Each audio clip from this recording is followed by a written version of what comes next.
జగన్ రెడ్డి మేలు కదా మంచోడు, జగన్ రెడ్డి మేలు కదా మంచోడు. నా బస్సు కారిపోలేదే, బస్సు నిలబెట్టి ఇచ్చినాడు. నిలబెడితే ఆ పొద్దు 10 లక్షలు పోయేది, ఇప్పుడు 6 లక్షలు పోతుంది. చేతగాని నా కొడకల్లారా అంటారా, ఏం పిక్తారా, మళ్ళీ ఇంకో బస్సు కాస్తారా? కలిసిపో వరుసగా పెట్టినాడు. నేనే భయపడతాను అనుకుంటున్నారా? సిగ్గులే నా కొడకల్లారా. ఒరే జగనే మేలురా, బస్సులు నిలబెట్టి ఇచ్చినాడు. మీ బీజేపీ గవర్నమెంట్ లో బస్సులు తగలబెట్టారు. అంతకన్నా నీచగా ఉందారా? ఏమైంది? 300 పోతేనే ఆ పొద్దు ఏడ్చలే, దీనికి ఎడుతాను నేను. అదే కొంచెం అనకూడదు, నేను వాళ్ళు చాలా మంచోళ్ళు. దానికన్నా తగ్గు ఏదైనా ఉంటే ఆ మాట వాడతాం. మీకు దమ్ముంటే రాడ్రా నా కొడకల్లారా. నీ అమ్మ నా కొడకల్లారా, రాడ్రా రాడ్రా. రేపు రండి, శివాలయం చూపిస్తా.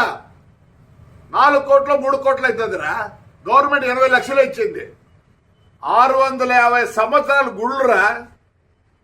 గలీజ్ నా కొడకల్లారా, చేతగాని నాకు నీ అమ్మ చేతగాని నా కొడకల్లారా, చేతగాని నా కొడుకులు మీరు. ఆడవాళ్ళు చూస్తుర్లేండి, నాకు తుర్కోలు ఎర్రగా ఉంటారని వాళ్ళు చూడాలనుకుంటారా మీరు? ఏరా వాళ్ళు పెట్టుకుంటే సిగ్గులే నా కొడకల్లారా. లేనటువంటి ఏం చేసినారు ఇద్దరు తాడిపత్రి నా కొడకలు? మేము శాఖలు ఉన్నాయి కదా, ఏం చేసినారు రా? 1 రూపాయి ఖర్చు పెట్టినారు. దాని పేరు చెప్పుకొని అమ్ముకుంటారు, మీ పార్టీ పేరు చెప్పుకొని అమ్ముకుంటారు. ఆయనకి మా నా కొడకల్లారా. వాళ్ళేమో లోపల ఉన్నారంటే ఆడపిల్లలు, ముస్లిం ఆడపిల్లలు ఏమో తీయాలంటే ముఖం చూడాలి వాళ్ళు. మీరు వాళ్ళ ఆచారం రా నా కొడకల్లారా. చేయడు, రేపు సంక్రాంతి చేయండి రా నా కొడకలు. మీకు చేతులు అయితే న్యూ ఇయర్స్ అంట చేయకూడదు. ఆడవాళ్ళు బయటికి రాకూడదు. మీరు కొజ్జా నాకుడు ఎట్లా ఆడవాళ్ళు రానిలే కొజ్జా నా కొడకల్లారా. కొజ్జా కాలరా మీరు? అదే కొజ్జాగలు అనకూడదు, థర్డ్ జన్మ తక్కువ నా కొడుకులు అదేమని ఉంటే.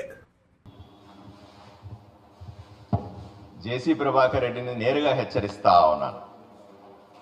ఒళ్ళు దగ్గర పెట్టుకోవాలి, నోరు అదుపులో పెట్టుకోవాలి.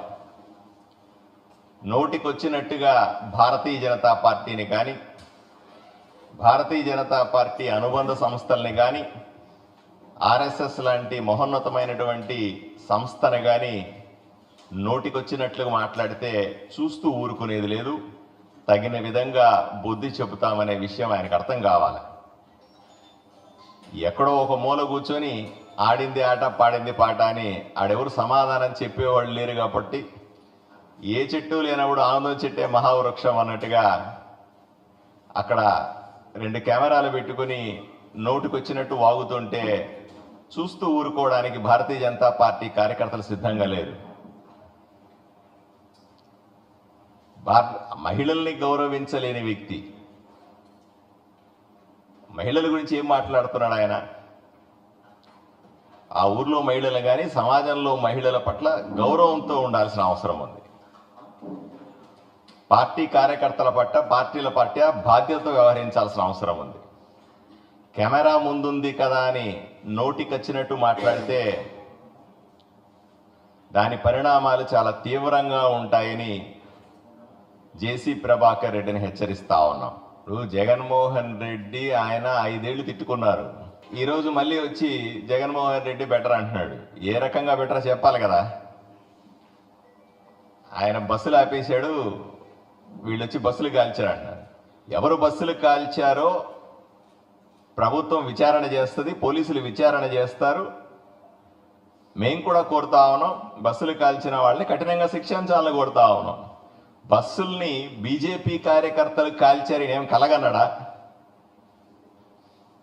పోలీసు కేసు ఇవ్వడట, పోలీసులు అంటే గౌరవం లేదు, పోలీసు కేసు పెట్టడట,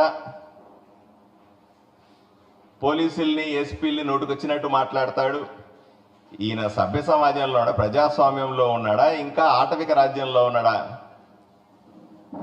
ఏం మాట్లాడుతా ఉన్నాడు ఈ మనిషి? ఇది సరైన పద్ధతి కాదు. ప్రజాస్వామ్యంలో వ్యవస్థలు ఉంటాయి, వ్యవస్థల మీద గౌరవం ఉండాలా. వ్యవస్థల్ని ముందు పెట్టి మంచి పరిపాలన చేయాలి. అంతేగాని నేను వ్యవస్థలను నమ్మను, పోలీసులు నమ్మను, గవర్నమెంట్ నమ్మను, ఈయన ఎక్కడి నుంచైనా ఊడిపడ్డా, ఇది కూడా మంచిది కాదు.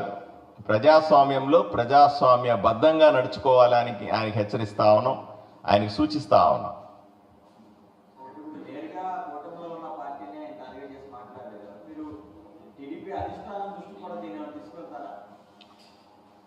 టీడీపీ అధిష్టానాన్ని తీసుకెళ్ళడం అనేది మా అధ్యక్షురాలు మా పార్టీ తప్పనిసరిగా చేస్తుంది. ఎందుకు చేయదు? ఒక కూటమిలో ఉన్నటువంటి ఒక మున్సిపల్ చైర్మన్, మాజీ ఎమ్మెల్యే నోటికి వచ్చినట్టుగా కూటమి కూటమి పార్టీని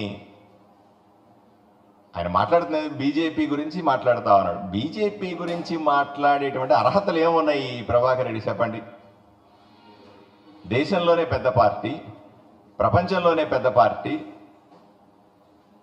ఈయన మున్సిపల్ చైర్మన్ అయితే ఇట్లాంటి మున్సిపాలిటీ చైర్మన్లు భారతీయ జనతా పార్టీలో దేశమంతా కొన్ని వందల మంది ఉన్నారు. వందల మంది ఎమ్మెల్యేలు, ఎంపీలు ఉన్నటువంటి అత్యంత గౌరవం ఉన్నటువంటి పార్టీ భారతీయ జనతా పార్టీ. దాన్ని మాట్లాడే నైతిక హక్కు ఇతనికి ఏముంటుంది? దాంతోపాటుగా బీజేపీ ఆయన గుర్తు రావట్లేదట, ఆర్ఎస్ఎస్ అనే కానీ దాని అనుబంధ సంస్థలను గుర్తు రావట్లేదంట. ఇవన్నీ కూడా అహంకారపూరితమైనటివి. ఇంత అహంకారం రాజకీయాల్లో పనికిరాదు. ప్రజలు ఓటేసి గెలిపిస్తే వాళ్ళకు మణిగి ఉండాల. ప్రజలకు నిరంతరం సేవ చేసుకోవాలి. ఎప్పుడో నాకు నోరుంది కదా అని ఊరి మీద పడితే, నోరుంది కదా అని నోటుకొచ్చినట్టు మాట్లాడితే పరిస్థితులన్నీ ఒకే రకంగా ఉండవు కదా. ఇది మంచి పద్ధతి కాదు. ఒకప్పుడు నడిచింది కదా అని ఇప్పుడు కూడా అలాగే నడుస్తుంది అనుకోవడం మూర్ఖత్వం. ఇది రాచరికము కాదు, రౌడీ రాజ్యము కాదు. ఇది కూటమి ప్రభుత్వం, అత్యంత ప్రజాస్వామ్యమైన నడిచేటువంటి ప్రభుత్వం. అతను మాట్లాడుతుంది గౌరవం ఉన్న పార్టీల గురించి, సంస్థల గురించి. ఇకనైనా మానుకోవాలి. ఎవరు సమాధానం చెప్పేవాళ్ళు లేరు కదా అని ఎక్కడ పడితే అక్కడ నోరు పారేసుకుంటే తగిన మూల్యం చెల్లించుకుంటాడు.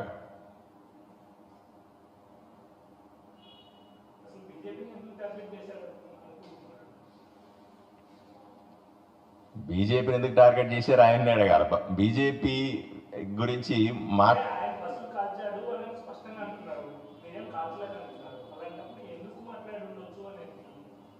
ఆయన్నే అడగాలి. ఇప్పుడు బీజేపీ కార్యకర్తలు ఆయన బస్సులు కాల్చాల్సిన అవసరం లేదు. ఒకే కూటమిలో ఉన్నాం, రెండు మిత్ర పార్టీలు, కాల్చాల్సిన అవసరం లేదు, గొడవ పడాల్సిన అవసరం లేదు. అతనికి నిజంగా బీజేపీ కార్యకర్తలు అలా చేసి ఉన్నారని అనుమానం వస్తే అతను పోలీస్ కేసు పెట్టాలా? పోలీసులు విచారణ చేస్తారు. పోనీ బీజేపీ కార్యకర్తలు బస్సు కాల్చారని ఏ ఆధారంతో మాట్లాడుతున్నావా నువ్వు? నీ దగ్గర ఏం ఎవిడెన్స్ ఉంటే మీడియా ముందు పెట్టు. నా దగ్గర సీసీ ఫుటేజ్ ఉంది, లేదా పలానా వ్యక్తి ఫోటోలు తీశాను, పలానా దగ్గర వీడియోలు ఉన్నాయి, ఇట్లాంటివి చెప్పాలి తప్ప ఆధారాలు లేని మాటలు మాట్లాడి ఏదో ఒక రూమ్లో కూర్చొని ఒక కెమెరా పెట్టుకొని నోటికి వచ్చినట్టు మాట్లాడడం అన్నది సరైన పద్ధతి కానే కాదు కదా.